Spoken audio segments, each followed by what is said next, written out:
Hello my dear students and viewers, I Dr. Megha Chaudhary welcome you all in my surgery online classes, and today topic of discussion is Raynaud's phenomena. Raynaud's phenomena is divided into two categories, that is first is Raynaud's disease, that is primary, and secondary is Raynaud's syndrome. So Raynaud's disease के अंदर course is not so severe, but in Raynaud's syndrome course is very severe. And cause क्या है इस disease का? Actually arteries में vasoconstriction हो जाता है, vasoconstricted हो जाती है, vasospasm हो जाता है arteries के अंदर in reaction to cold and stress. So cold and stress are the trigger factor in this disease. Excessive and abnormal vasoconstriction or vasospasm in arteries in response to stress or cold temperature. So Raynaud's phenomena क्या है? Cold and stress के response में जब arteries में vasoconstriction हो जाए, सिकुड़ जाए. Risk factors में being female, being younger, family history हो, non-African descent हो, जियोग्राफी में ठंडे एरियो में होता है जैसे कनाडा, न्यूजीलैंड, वहाँ के लोगों में होगा ज़्यादा, and females are at more risk. Then signs and symptoms में कलर चेंजेस होंगे, जिसमें फर्स्ट स्टेज आएगी जब डिजिट्स पेल हो जाएंगी, ब्लड सप्लाई नहीं होगी. सेकंड स्टेज में साइनोसिस हो जाएगा, ब्लू कलर की हो जाएंगी डिजिट्स. थर्ड स्टेज में हाइपेरिमिया, जब रेड कलर की हो जाएंगी. एंड सडन ऑनसेट हो सकता है, 15 to 20 मिनट्स में एपिसोड्स आ सकते हैं. देन पेरिस्थीसिया, नमनेस हो जाएगी डिजिट्स में. थंब इन्वॉल्वमेंट नहीं होगा, थंब इन्वॉल्वमेंट सेकेंडरी रेनॉड्स में होगा, दैट इज रेनॉड सिंड्रोम में. प्राइमरी में थंब नहीं इन्वॉल्व होगा. दिस इज पिक्चर, देखो इसमें तीनों स्टेजेस हैं. वाइट पेलर होंगी जब डिजिट्स, देन ब्लू साइनोस्ड हो जाएंगी, एंड जब हाइपेरिमिया से रेड कलर की हो जाएंगी डिजिट्स. ये तीनों स्टेजेस दे रखी हैं. पेशेंट से पूछना है कि ऐसा होता है. Then besides this tingling, numbness and paresthesia will be reported in fingers of hand. Here we are discussing Raynaud's phenomena, which is sub-characterized into two phases, primary and secondary. Primary में severe course नहीं है, but secondary, that is Raynaud's syndrome, it has very severe course. Primary occurs in young girls below age of 30 years. And primary में क्या होगा? Symmetrical involvement of fingers.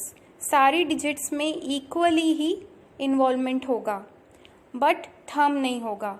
Secondary में, that is in Raynaud's syndrome, thumb involvement भी होगा and पूरा hand भी involved हो सकता है. देन प्राइमरी के अंदर कोई भी स्ट्रक्चरल अबनॉर्मलिटी नहीं दिखेगी आर्टेरियल वॉल में, बट सेकेंडरी के अंदर स्ट्रक्चरल अबनॉर्मलिटी दिखेगी. प्राइमरी के अंदर कोई भी अंडरलाइंग डिजीज़ नहीं नोट होगी, ना ही कोई इस्चीमिया होगा. वैसोप्लाज्म तो मिलेगा of course, it is a condition of vasoconstriction and vasospasm of arteries, but कोई अंडरलाइंग डिजीज़ नहीं मिलेगी, इस्चीमिया नहीं मिलेगा. रेनॉड्स सिंड्रोम के अंदर, दैट इज रेनॉड्स सिंड्रोम जो सेकेंडरी है, उसमें हमेशा इस्चीमिया प्रेजेंट रहेगा. Ischemia is always present and associated underlying disease, जैसे कि कोई कनेक्टिव टिश्यू डिसऑर्डर जैसे स्क्लेरोसिस हो गया, रिमोटेड आर्थराइटिस हो गया, तो any connective tissue disorder will be present. Then anti nuclear antibody titre will be normal in primary. In secondary Raynaud's disease, Raynaud's syndrome, इसके अंदर anti nuclear antibody titer high मिलेंगे. Then nail fold capillaries will be normal in primary. Secondary के अंदर tortuous nail fold capillaries मिलेंगी. Pathophysiology, vasoconstriction to cold temperature or stress is a normal physiological function in order to conserve body heat. तो ये normal response है, physiological function है. जब ठंड लगती है तो अपने आप arteries vasoconstrict हो जाती है, बट exaggerated response, जब ये बहुत ज़्यादा रिस्पॉन्स आएगा तो ये डिजीज़ होगी. ये नॉर्मल आर्टरीज हैं एंड ये रेनॉड्स डिजीज़ में आर्टरीज हैं. Then primary Raynaud's we already discussed, young women में होगा एंड कोई इस्चेमिया प्रेजेंट नहीं होगा, कोई अंडरलाइन डिजीज़ नहीं होगी, कोई कनेक्टिव टिश्यू डिसऑर्डर नहीं होगा, एंड डिजिट्स में इन्वॉल्वमेंट होगा, थंब में नहीं होगा। थंब में इन्वॉल्वमेंट कब होगा? सेकेंडरी के अंदर। कोई कनेक्टिव टिश्यू डिसऑर्डर या डिजीज़ कब होगी? सेकेंडरी रेनॉट्स में। Then this is a simple formula to remember. Cold hand जिसमें ऑब्स्ट्रक्शन है एंड डायबिटिक ड्रग्स, अगर पेशेंट बहुत टाइम से ड्रग्स यूज़ कर रहा है, क्यों कोई न्यूरोलॉजिकल कंडीशन प्रेजेंट हो, जैसे एक्किंग हो फिंगर्स में, या फिर सुन हो जाए फिंगर्स, या टिंगलिंग सेंसेशन हो, नमनेस हो, या डोंट नो जैसे कि इडियोपैथिक, तो ये सारे चीज़ें हैं to remember the cause and diagnosis करने के लिए कि रेनॉल्ड्स डिजीज़ पेशेंट में है कि नहीं। Then there is no particular standard या डायग्नोस्टिक टेस्ट। पेशेंट से हिस्ट्री लेनी है एंड पूछना है फिंगर्स में कलर चेंज होता है, जैसे स्टेजेस हमने देखी थी, पहला पेलर, देन साइनोसिस, देन हाइपरेमिया का जिसमें रेड कलर की हो जाती है। नीलफुल कैपिलरी माइक्रोस्कोपी एक ये टेस्ट करवा सकते हैं पेशेंट का। देन कंजर्वेटिव ट्रीटमेंट में पेशेंट को मोटिवेट करना है कि टू क्विट स्मोकिंग, कोई ट्रॉमा या स्ट्रेस नहीं लेना है, कोल्ड टेम्परेचर से दूर रहना है, ज़्यादा ठंडे से, ज़्यादा मेडिकेशंस नहीं करनी।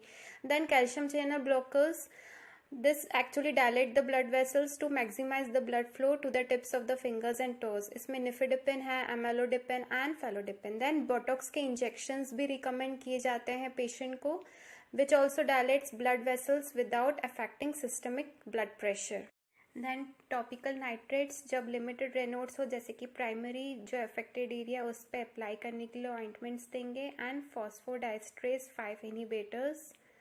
एंड पेशेंट को हमेशा समझाना है कि कोल्ड एक्सपोजर, स्ट्रेस से दूर रहना, एंड जितनी भी मेडिकेशंस हैं that aim in reducing the vasoconstriction of arteries. Please subscribe and like and share, and don't forget to hit the bell icon button.